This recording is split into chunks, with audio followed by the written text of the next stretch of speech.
So I'm going to dive into the first question here, and I'm going to call on it, and we'll just see how it flows. If you have thoughts or perspectives or comments or questions, put it in the chat. All right, put it in the chat, and we'll get to it when and if it's appropriate. But this first question that we have, guys, is why is there a mass exodus of PTs leaving this industry? And when I say PTs, I know there's a lot of people on this call that are not in the physical therapy world, but let's just use that as a ubiquitous term. It could mean mental health, it could be pediatrics, it could be any other chiropractic. I mean, there are people leaving those professions. Why is that? Oh man, it like breaks my heart.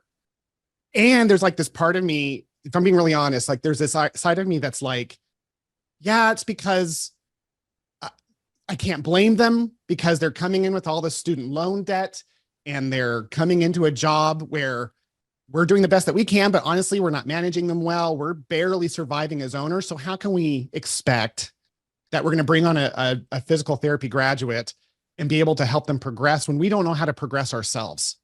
There's that. And then I also think, Jamey, that this next generation just doesn't have the work ethic that the previous generations did. I honestly blame them a little bit for a lack of passion. But I will tell you that like the thing that makes me angry is that you get onto these Facebook groups, and there's large Facebook groups where they get together and they're looking for help and they're getting answers from people who are leaving, the people who either don't have the right fit for a job or they themselves are just like a bad fit for the industry and they're burning their way out of the industry. They're on Facebook blasting it saying, this profession sucks. We don't help anybody. It's not worth it for the money. Me. And then people are like, oh, maybe I shouldn't do that. So there's a lot of good people, I think, that would do really well in our profession who would work with an owner to figure it out if they could just not be exposed to this like almost anti-physical therapy rhetoric that's existing with these Facebook groups that are out there. So, I mean, I'm sure the problem is more layered than that, but I think it all begins going back to that point of like, there are people like we as a profession, to me, I think the ultimate blame comes to us. We don't think about money healthily. We think of it as like this dirty word.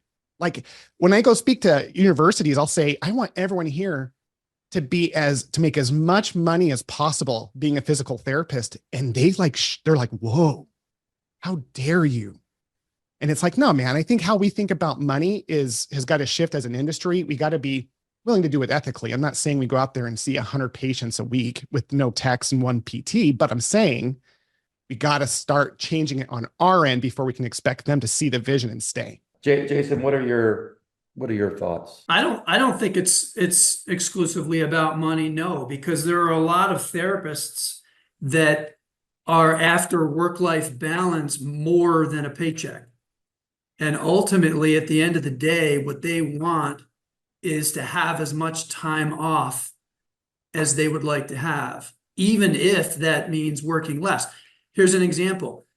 15 years ago, if we were interviewing a therapist and that therapist said, I'd like to work at your company and I'd like to work 31.75 hours a week, I would have said, thanks for the conversation. That's not consistent with what we're looking for. Best of luck to you. Today, if that person wants to work 31.75 hours a week, we're hiring them and we're structuring the arrangement so that they work 31.75 hours a week and not a tenth of an hour more. Because if they work a tenth of an hour more, now they're unhappy. Now their work-life balance is altered.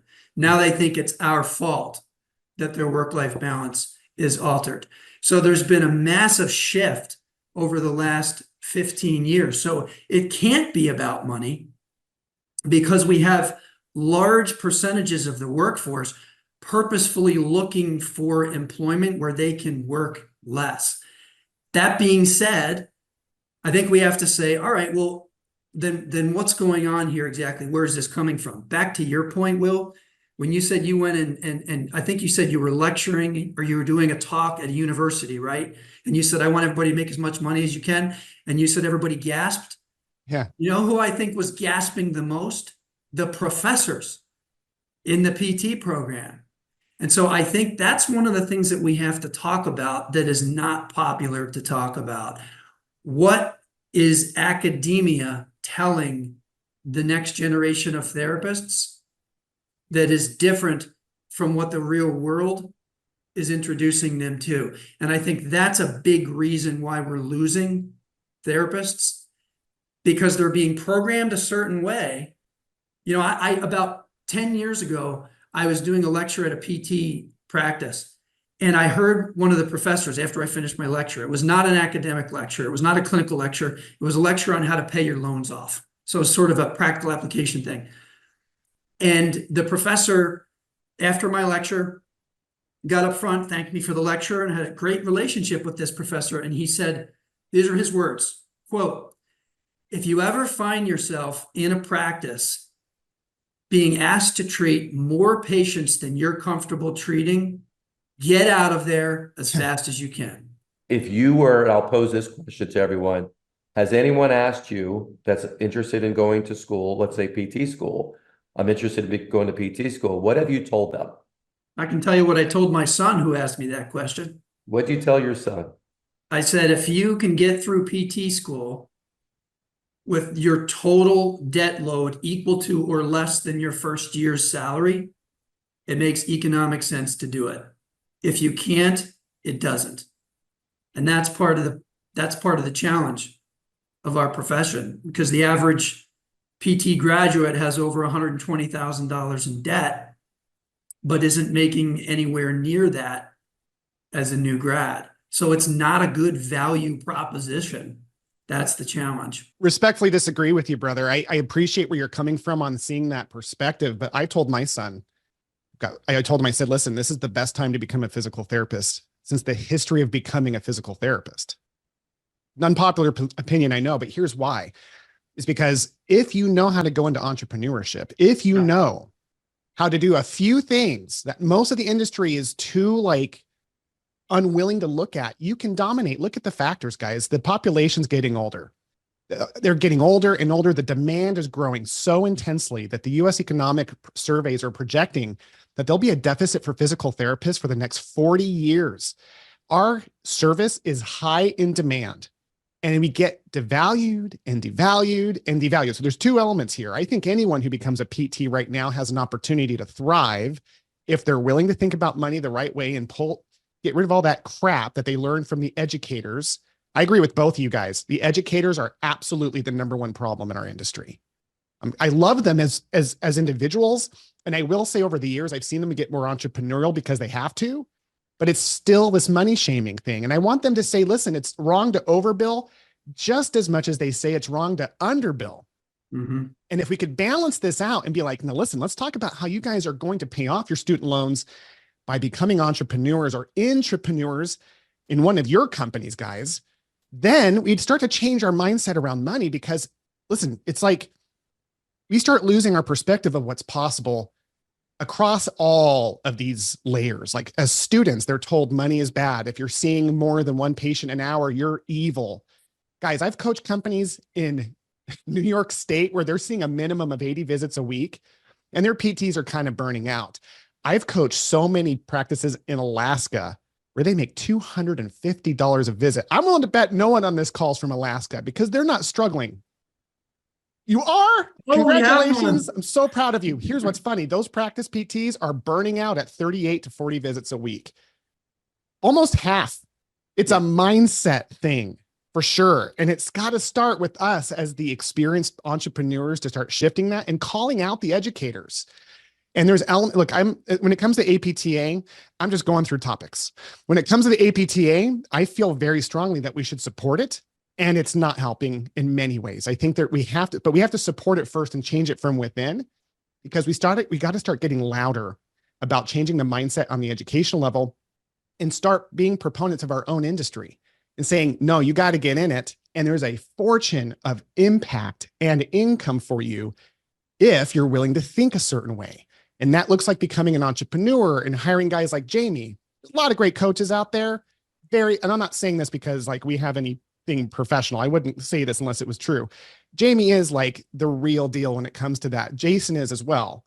they both promote coaching in a way that I have experience as high level. But if you don't have that kind of support, if you don't have a network, you're going to, like Jason said, you're going to regret it, because then it becomes about this like transactional versus transformational experience.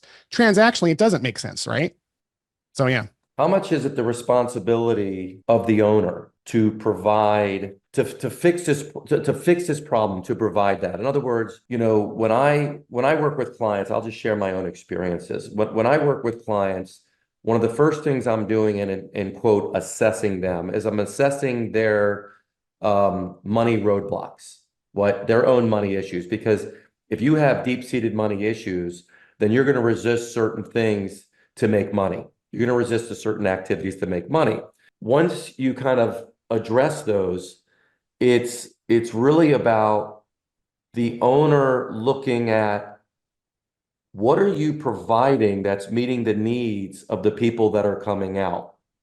In other words, people want to be a part, I believe, people want to be a part of something bigger than themselves.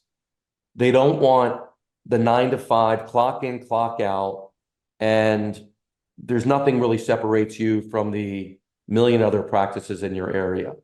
That's number one. If nothing really separates us, then it's basically a race to the bottom of how much more money you can pay, and we can't compete with the bigger players out there. So the way that we can separate ourselves is stand for something. What do we stand for? What are we about? But if you don't do that work, then the arguments that you're only going to have is money, time off, benefits, money, time off, benefits. But what I have seen, and I've seen this I've saw it in my own business, and I've seen it now for the last 11 years, working with hundreds and hundreds of practices, that every single one, when you start to get really clear about who you are, what you're about, what you stand for, what your standards are, what your impact is, you attract the people that want to be a part of that. And as long as you pay them fairly, they come to you. But if you don't do that, you just join these Facebook groups and bitching and complaining about the insurance company and doing all that kind of stuff. Well, no one said you had to be with insurances. I got one more thing I want to rant about with this. As a profession, I knew we were going down a bad path back in 2012. Does anybody recall in 2012 what was happening in the APTA? What the vision was in 2012? Here's another thing. We went crazy with it. And I know some of the people that were involved in this, and there was a lot of people involved in the self-interest of this, the self-interest of education, because education's a big damn business. And what was happening is we were then selling what? Postgraduate education. We need certifications. We need fellowships. We were selling people on their ego for intelligence. Then they do it all. Yeah. And what happens? They want to work for Will, and Will goes, I don't give a shit if you have all this. Can you show me how you can use this to actually generate more income for this company? Because if you can, hey, I'm all for it.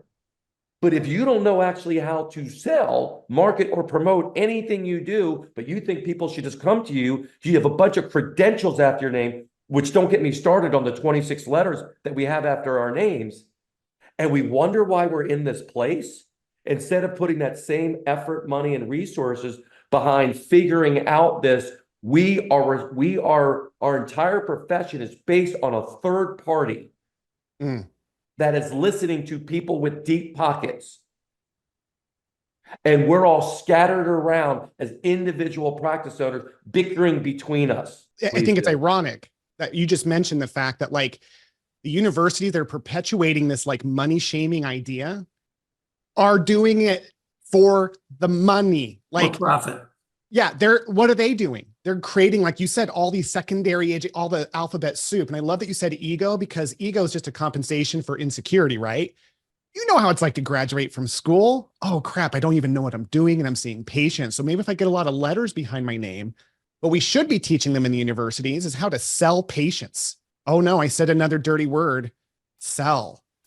Oh no, like I want our PTs to understand that it's all, like I'd rather, like you, Jamey, I'm sure, and Jason, If I had a physical therapist who showed up with just a regular entry-level PT degree, but an incredible personality who people are going to like and want to see, that's my moneymaker. And we should be rewarding that. I'm not saying that we shouldn't look for secondary educations, but it's an order of hierarchy. Like what matters most? What matters most is impact, because that's the thing about money. We're right. Universities have it right. When we focus on money as our purpose, that's when we start screwing things up. But when we start thinking of it as evil, then we forget that all money is a measurement on how well we're impacting people. And so it's like the score on the scoreboard of a football game. At the Super Bowl, they don't feel bad if they got less than 50 points. All they care about is that the score is bigger than their opponents. So we want to do the same thing with money and drive that in. Jamey, real quick, we've had a lot of really good responses. Maybe we should go through and read some of those, and people are posing some great questions as well. We can. I do want to get to the next question though, because it can get away from us. So let me pose this and then we can get into it all. Next topic. The fear-driven state of people selling their PT practices. And let me put a caveat. We're not talking about people that are late in life, 35 years, 40 years in the business, and they're looking to sell because, hey, they're ready to move on and go off in the sunset. We're talking about people in their 30s and 40s that are selling because of fear. Jason, what's your take on that?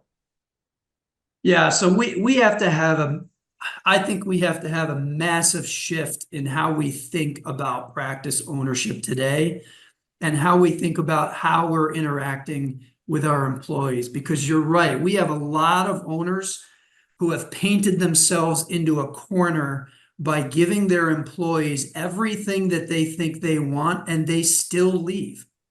So we're going to give them whatever they want, whatever number of hours, whatever benefit, whatever salary. We give it all to them, and we still end up with the resignation letter on our desk. And then as an owner, we say, I don't know what else to do here. I've given them everything they've asked for, and yet I still have this massive turnover. And as soon as I have turnover, I know it's going to take me however many months to find a candidate and to get them trained and get them up to speed. And I'm going to lose all that money. And I, as the owner, am probably going to have to end up stepping in and treating just to try to cover the gaps during that period of time. That's it. I'm done. I don't want to do this anymore. I'm going to sell my practice. And by the way, under those circumstances, you're not getting the type of multiple that you should be getting for your practice, because somebody who is a buyer could sniff that out very, very quickly and very easily. So I think we need to look at things differently with regard to how we're communicating with our employees. Specifically, we've talked about the fact that young therapists have a certain notion of how they should think based on what they learned in school. What we need to do is give them an alternative approach. Here's an example. What about giving therapists a guarantee of opportunity and potential, but not guaranteed income itself? So as the owner, what I'm going to do is give you the opportunity to be as successful as you'd like to be, but you have to walk down that path.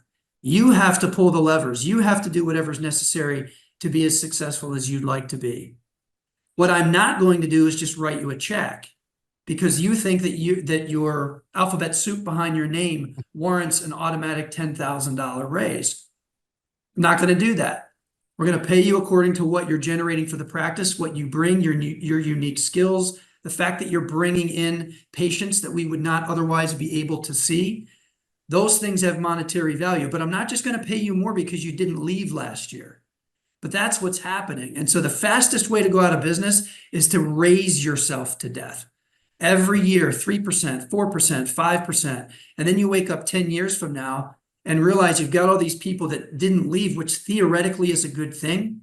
And yet every one of them is generating the same or less revenue than the new grad that you just hired last week. That's the piece that has to change. And if it doesn't change, we're going to continue to see practices selling much more prematurely than they would like to. Love it. I know we said, what did we say? An hour and a half on this? Hour. So an hour, that was a quick hour. I went An hour? fast. I don't know. Next time we might do 90 minutes. I think we Uh, should. And I would love to hear from everybody, like some sort of follow up if this is something that resonated with. If this has served you guys, let Jamey or me or Jason know, depending on who reached out to you. But we'd like to hear if this created value and what you'd like to hear more about maybe on the next call. Otherwise, we'll just be left our Yeah. own devices to talk whatever we want to talk about. Well, I'll tell you, everyone's going to get an email follow-up because I do what I preach to do. So everyone's going to get a follow-up email. Everyone's going to get the recording. If you want to get in touch with me or Jason or Will, there'll be a link to get in touch with us to have a conversation if you're interested. The email comes from me. So yes, I have an email system, but if you respond to it, it actually comes to me. So if you do have any input, any feedback, happy to hear it, any topics in the future. This was a one-time only because we didn't know how this was going to go, but we're gonna debrief this and we're gonna talk about it and see if it's something that will add value. So if you can provide feedback to us, that would be fantastic. Other than that, I want to thank my two great co-hosts, Jason Wambold from Onus One and Will Humphreys from Rockstar Recruiter and the other businesses that you have like 3-4 other businesses. But as for myself, thank you so much for being here, and hopefully we'll see you again real soon.